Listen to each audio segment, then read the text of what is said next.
This is America, where in many states you can walk into a dispensary, legally buy marijuana, and use it recreationally or medically. But under federal law, cannabis remains illegal, a contradiction that has shaped the industry for years. Now, President Donald Trump has successfully pushed to reclassify marijuana, a change that could bring significant financial and operational benefits to cannabis businesses like this one. I'll have more on that shortly, but for now, here's Rob Matheson at our Washington studio. Thanks, John. Now, weed, pot, grass, dope, hash. There are over 1,200 different names for marijuana and its derivatives. To some, it's almost a pain-relieving miracle, particularly for the elderly and those with chronic illnesses. Others see it as a threshold of a spiral into addiction. The Trump administration is reclassifying medical marijuana. It used to be alongside heroin and LSD, and in future, it's going to be on the same list as over-the-counter pain meds. Now, when he signed the executive order, Donald Trump said this doesn't legalize the drug on a federal level, but it does recognize the medical applications. For decades, this action has been requested by American patients suffering from extreme pain, incurable diseases, aggressive cancers, seizure disorders, neurological problems, and more, including numerous veterans with service-related injuries and older Americans who live with chronic medical problems that severely degrade their quality of life. I want to emphasize that the order I am about to sign is not the legalization, or it doesn't legalize marijuana in any way, shape, or form, and in no way sanctions its use as a recreational drug. Well, one thing is certain. Marijuana, cannabis, and all the other derivatives make an awful lot of money. States have brought in a combined $26 billion in tax revenue from marijuana sales. California alone generates more than $1 billion in tax revenue a year. And that money can go to help fund community initiatives like free school breakfasts, substance abuse treatment and recovery programs, construction of new schools, and maintaining state parks. Despite the reclassification, well, there's still a maze of laws at both federal and state level. Rory Challens breaks it down for us.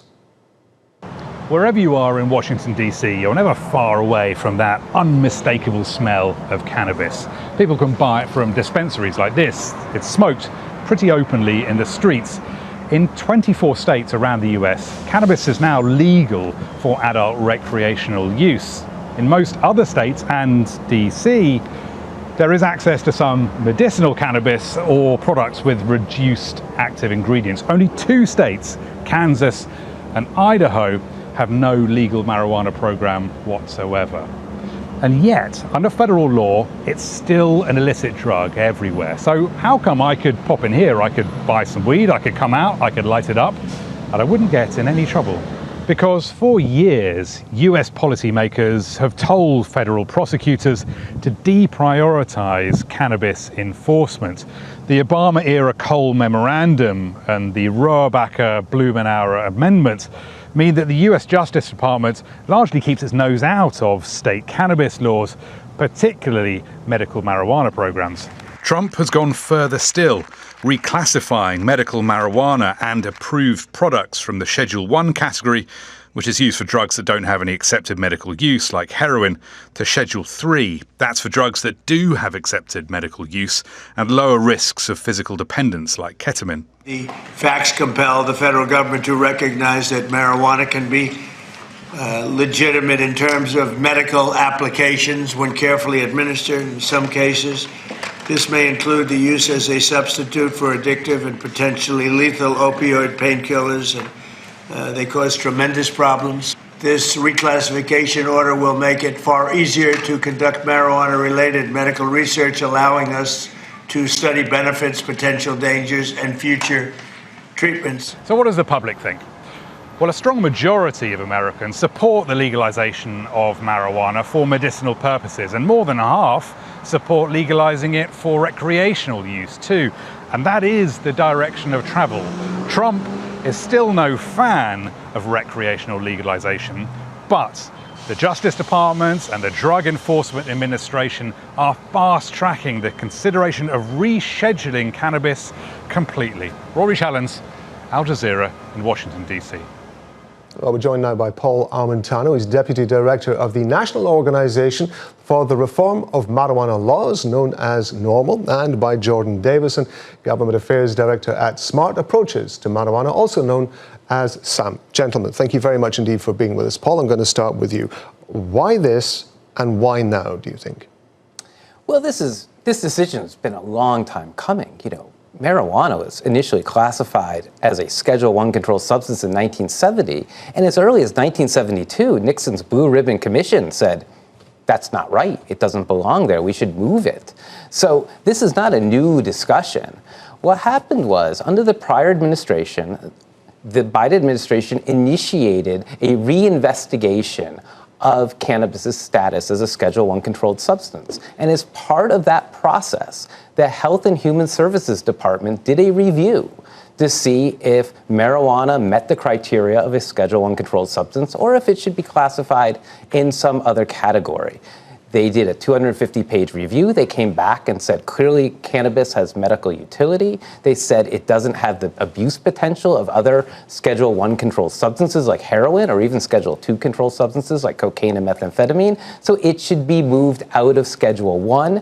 That process did not happen. It was not finalized under the Biden administration, but under this administration, the president recently issued an executive order that said specifically state-authorized medicinal marijuana products ought to be Schedule III, and then there will be future hearings before the Drug Enforcement Administration with respect to whether all other marijuana products should also be moved from Schedule I. And that's where we are today. Yeah, so Jordan, to somebody who is sitting on the outside of this, that all seems perfectly sensible to me. And yet I know, of course, your organization has concerns.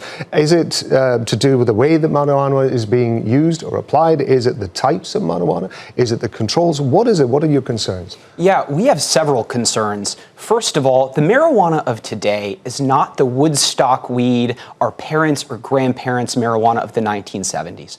We're seeing products today that are upwards of 99% potency of THC being the active ingredient in marijuana, really, that gets you high. And these products are being marketed all across the country, especially to the younger age demographic, which we think is really harmful. As it comes to this decision to reschedule marijuana by the Trump administration, I don't think it has as much to do with science as it unfortunately has to do, as with a lot of other things, money and politics. We're seeing marijuana is not the kind of hippie 1970s, quote unquote, free the plant movement of days of yesterday. Today, it's run by folks who are dressed in suits looking like mine, corporate CEOs who are in this purely for the money, ignoring the fact that today's marijuana causes addiction in about 1 in 3 people who use it, ignoring the fact that the products are potent and marketed to young people. And we unfortunately saw checks being cut to different super PACs and 2 different folks in the administration preceding this decision by the marijuana titans that control the industry today. Okay, let me ask you about that, Paul, because it sounds as though we're dealing with 2 different things. We're dealing with the medical element of it, which Donald Trump has been talking about. We're then talking about the commercial element about it that Jordan is talking about. And what's your understanding of the level of controls that are going to be there in place for both, given this executive order that's been signed?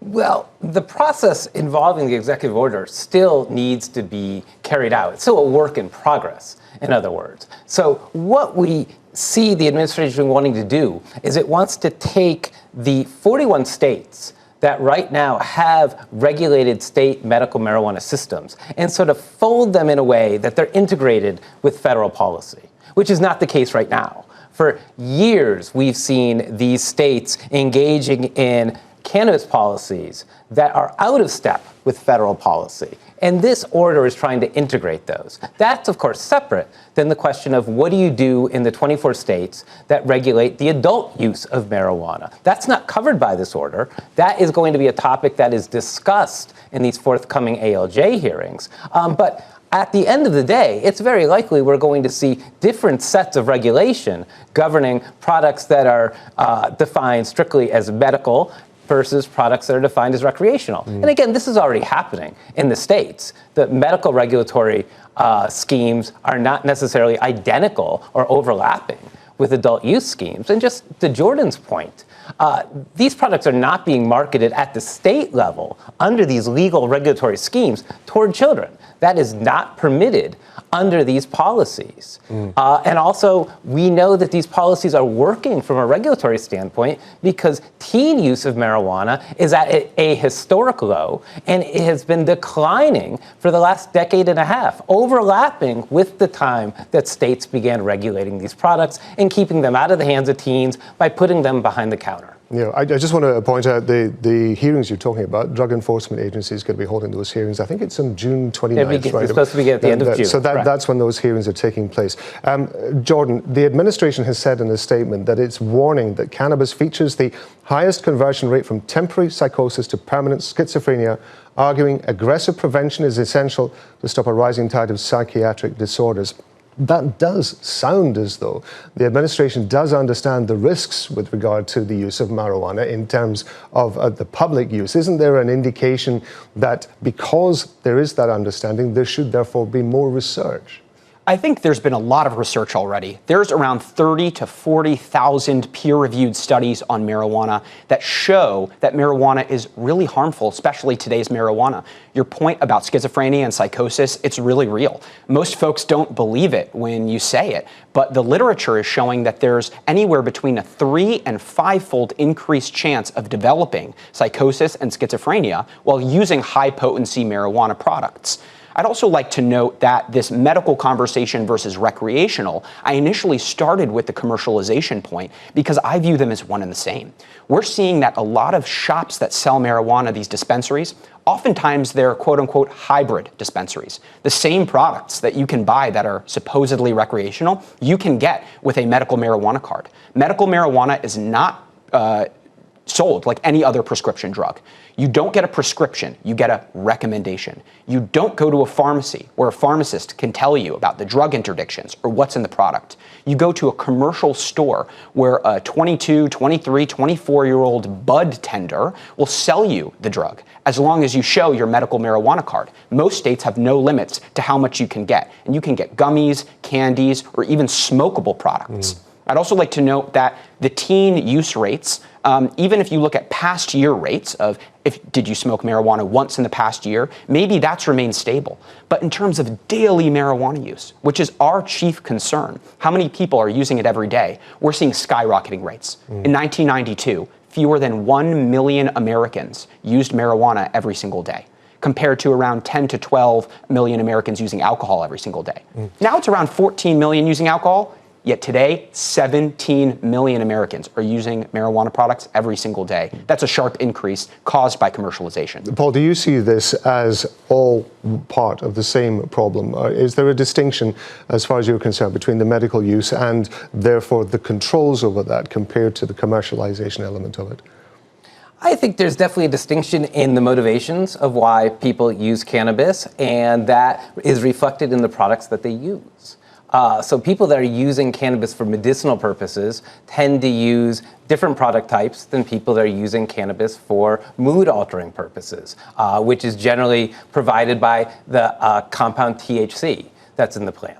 So I think, again, we have already seen states take the initiative to say, how are we going to address this issue? And we have different states have tried different regulatory schemes, and we have a pretty good idea now of best practices and what has been working. Look, we have 41 states that regulate medical marijuana. This goes back now over 3 decades in this country. Not a single state has ever repealed those policies. We have 24 states where the adult use of marijuana is legal. Not a single state has ever repealed any of those policies. That is evidence that these policies are working and that the public prefers them to a return of criminalization and prohibition, a policy that absolutely did not work in this country. That's why we're having this conversation right now. Yeah, one of the things that's coming across to me is the issue of control and transparency. It strikes me that if there is a greater allowance for medical research, for example, therefore there's an implication that there is the opportunity to have greater either state or federal involvement in the way that this happens. I am paraphrasing and I am also simplifying, and I appreciate that. But it strikes me that any attempt to move this forward is going to result in a degree of transparency that is, one would imagine, would be beneficial to organizations like yours, in that it would provide greater understanding of marijuana, the problems that you foresee with it, but also the way that the business models work as well. Yeah, I just respectfully disagree with that point. I think we have a lot of the research that we already need. We know, you can see the National Institutes of Health knows that marijuana has about a 30% past year use addiction rate. We know the risks of using it with things like lung health, with things like your memory, short-term and long-term. We have a lot of that data. What our big concern is that this is becoming a big tobacco 2.0. In a state like Colorado, which has had legal recreational marijuana since 2012, they now have more marijuana dispensaries than Starbucks and McDonald's combined. And like Paul said, the point about prohibition and criminalization, we're not advocating for that. What our organization, Smart Approaches to Marijuana, stands for is decriminalizing the possession of marijuana. We don't think you should be arrested or go to jail for having a small amount of marijuana. We think you should get treatment for that. And also, we helped shepherd the 2022 passage of a federal law to increase research about medical marijuana without changing marijuana's scheduled status or legal status. What we see is that the social justice element of this, which is real, has really been the engine that has towed commercialization across the finish line. We can sever those things. We can decriminalize marijuana. We can stop arresting people, do research, without having 99% potent products sold in more ways than Starbucks and McDonald's. I think it's worth just taking a moment to look at the scale of the cannabis business in the United States and the kind of income that it's generating. At the moment, cannabis businesses, they pay effective tax rates as high as about 70%. That's because of a tax law commonly referred to as Section 280E. Now, it was put in place in the 1980s. It's designed to stop illegal drug dealers from claiming business tax benefits. These days, it means most state-licensed companies aren't able to claim ordinary deductions on business expenses. That includes things like rent and wages and marketing. A small number of states do allow these expenses to be claimed, but only for tax filings for the state. The Treasury and the Internal Revenue Service say they're going to create a transition rule to explain when the changes are going to come into effect and what tax year is going to be covered. Now, California became the first U.S. state to legalize medical marijuana. That was nearly 3 decades ago. And that helped to launch a legal cannabis industry now worth billions of dollars. But many dispensary owners say that turning a profit remains surprisingly difficult. John Hendren reports from West Hollywood. This is what you might expect a marijuana dispensary to look like a pharmacy with a counter, various cannabis products. Here you've got vapes, edibles, pre-rolls, marijuana flower, and then there's the paraphernalia like these ashtrays, this marijuana hat, other gear. But at many dispensaries, there is also another space, and here, that's downstairs. At many dispensaries, like here at the Sunset Social Club on the Sunset Strip in West Hollywood, there is also the lounge, and they can be pretty elaborate with multiple rooms. Here there's a bar where you can enjoy a cup of tea and a snack. But you can't smoke here. For that, you've got to cross the hall and go into this sealed room where you can enjoy recreational marijuana. But if you want to light up a cigarette, there's a third space. You have to go to the outdoor lounge. And none of those activities can happen in the same place under rules imposed by the state of California. And those rules are part of what makes this such a difficult business to run. Lots of rules. Because of their outlaw status under federal law, dispensaries are barred from directly using most banks or getting routine tax breaks that most businesses receive. You cannot, for example, sell alcohol of any kind. You cannot sell tobacco of any kind. You're also not supposed to have it on site in a licensed premises. It's our cafe. We like to call it our weed work space. Pantera Sarah, as she's been called since her days as a nightclub promoter, says between competing with the black market and taxes as high as 40%, running a dispensary in California is an uphill battle. Now, the Trump administration plans to consider also reclassifying recreational dispensaries, the vast majority of the market. But for many, that might come too late. For me, I don't know if we can wait that long, because I know how quickly government works. So even if they were to make that decision today, how long it would take for that to actually affect my big picture here, in my bottom line here, I don't know if it would. I don't know. But for the industry? For the industry, it'd be great. While many dispensaries are struggling financially, some have lines out the door. Business is good. Business is good. So my saying is always the same. When people stop buying weed, the economy's bad. They'll forfeit their rent and they won't pay for food, but they'll buy weed. Here at the Woods, they've created an outdoor oasis. There's one part hangout, one part bar and restaurant, and another part marijuana lounge. And that speaks to how widely accepted pot has become in American society. This place is owned by actor Woody Harrelson, comedian Bill Maher, and tennis star John McEnroe. So however hard it might be to run a marijuana business, the legal cannabis industry has won the culture war in America. John Hendren, Al Jazeera, West Hollywood, California. So John pointing out there that there is an awful lot of money that's being generated from this, although he says that, in his report that a lot of the businesses themselves are still struggling. We understand that businesses are going to get tax breaks, so they might actually start seeing some of that back. But you mentioned, Paul, the Drug Enforcement Agency holding the hearings later on to start looking about whether or not recreational use of marijuana should be declassified and decriminalized, the ramifications of that. There are states getting an awful lot of money from this industry. How likely is it, do you think, that that is going to influence whatever decision comes out of, if there is one, that comes out of those hearings? Well, keep in mind, the reason the DEA is having these hearings is because if we go back to the former administration and their HHS recommendation, their recommendation was that all marijuana products be moved out of Schedule 1. They didn't bifurcate the issue and say just state-authorized medical products. That was a decision made by Trump's Attorney General. And it kind of came out of nowhere because, again, that is not what the original recommendation is. DEA is now going to consider that 2023 recommendation. And they're going to weigh the evidence. And hopefully we're going to have impartial hearings and the judge is going to make a decision. Look, this isn't the first time the DEA has weighed in on this issue. In fact, NORML, the organization I represent, brought an administrative petition or a challenge to marijuana Schedule 1 status in 1972. It wasn't heard by the DEA until 1986, but we did get a ruling in 1988. And at that point in time, the administrative law judge for the DEA agreed with us that cannabis had medical value, it didn't belong in Schedule 1, and it should be moved. Look, if the evidence, if the record supported that decision 40 years ago, it most certainly supports it today. Jordan, do you think that there is a point that's being missed here, perhaps, which is that when it comes to addiction, and clearly addiction is an issue with a range of opioids, particularly as we're seeing in the United States, but also with marijuana as well, should there be greater focus on what causes people to become addicted to substances like this? If there is an indication that apparently it is a low impact drug, these are my words, not official words, but there is a lesser chance of somebody becoming addicted to marijuana, according to the estimates that are being made by the administration in the run-up to this decision.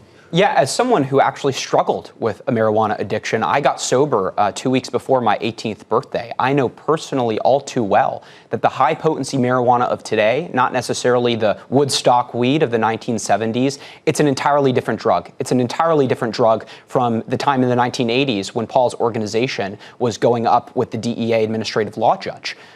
Today, we're seeing that the addiction rate is actually quite high. It's around 30% of people who use it in the past year are getting addicted to it. And the industry sees that. They see the addiction for profit model, that 80-20 rule that folks might have heard about, that 80% of the profit typically comes from 20% of the consumers, the heaviest consumers. And we see the same industries that America has had to fend off for public health purposes. The tobacco industry has invested billions of dollars. The owner of Philip Morris and Marlboro invested $2 billion as soon as Canada legalized marijuana in the industry. The owner of several popular alcohol brands, Constellation Brands, invested $4 billion. The former CEO of OxyContin manufacturer Purdue Pharma became one of the first 36 medical marijuana business license holders in Canada when they legalized the drug. we have just 1 minute left, and I do want to get a point from both of you. Paul, first of all, do you see this ultimately leading to full decriminalization? I think that we live in a federalist society, so I think there is always going to be flexibility for the states to make determinations on how they want to treat marijuana. But I do think we're going to get to a point, like we did with the repeal of alcohol prohibition almost a century ago, where the federal government's largely going to get out of the way and tell states that they have the freedom to make these decisions as best they see fit. States have already largely done that, but again, the federal government is going to officially give them the green light. Jordan, just a very short time for you. What do you think? Is it going to lead to declassification eventually? I don't think it will lead to federal declassification, but I'll ask folks at home to think, is this really working out the way that folks are saying it will? Only 3 states have a cap on marijuana potency, and addiction is rampant across the country. It's not going well. Gentlemen, we're going to leave it there. Thank you very much indeed. And I want to say thank you to our guests, Paul Armentano, Deputy Director of the National Organization for the Reform of Marijuana Laws, and Jordan Davidson, Government Affairs Director at Smart Approaches to Marijuana. And that's all from the team here in Washington. I'm going to hand you back to John Hendren and Al Jazeera's global headquarters in Doha. On the next episode of This Is America, we take a look at how government operations are being reshaped by anti-fraud enforcement and whether those campaigns are improving public confidence or increasing polarization. That's at 18:30 GMT or 11:30 a.m. Pacific if you're here on the West Coast of the United States. Until then, thanks for watching and bye for now.